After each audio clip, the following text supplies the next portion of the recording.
দর্শক আসসালামু আলাইকুম ওয়া রাহমাতুল্লাহি ওয়া বারাকাতুহু।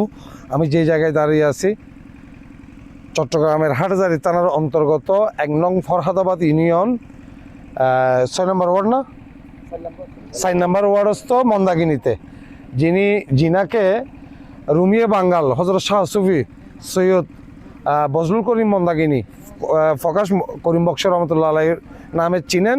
উনি হুজুর গৌসুল আজম মেজবান্ডারের খলিফা।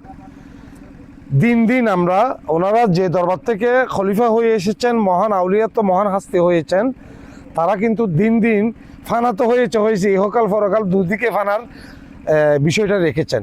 ওনারা ওনার রজা শরীফ এখনও অসম্পূর্ণ থেকে গেছে, বাট এখানে এসে ওনার ওরস শরীফ যা হয় ওনাকে কেন্দ্র করে আউলিয়াগণের যে বিশেষ দিনে স্মরণ করা হয়।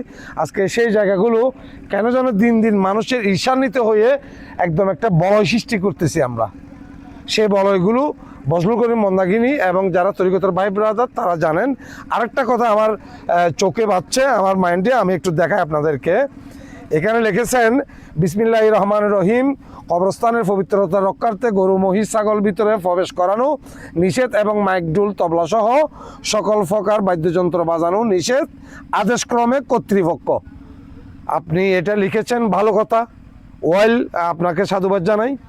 তবে আপনি যেটা লিখেছেন, আমরা তো ইসলামকে যেটাতে বিশ্বাস করি সেটা হচ্ছে গিয়ে আমাদের কোরআন হাদিস ইসমা কে আছে বিভিন্ন দালিলিকভাবে দিয়ে লিখে দেন। কিন্তু এখানে এসে আদেশক্রমে আপনি কর্তৃপক্ষ না লিখে এই লেখাটা আপনি কোত্থেকে আনছেন?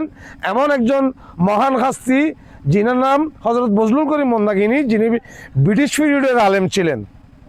এত বড় একজন মহান হাস্তি আলেম, ওনার ছেলের যিনি রজা ফরে ওনার কবরগাহ হয়েছে, সেখানেও উনি বিশাল একজন আলেম।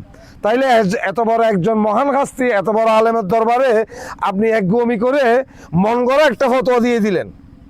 অথচ সুফি তত্ত্ব আমাদেরকে বোঝায়, যিনি জালালউদ্দিন রুমি এবং কসম কেটে বলেছিলেন, আল্লাহর তহমত দিয়ে বলছিলেন, আমার দরবারে ডোল তবলা বাদ্য বাজানা ছাড়া আসিও না। ঠিক এরকমই তো।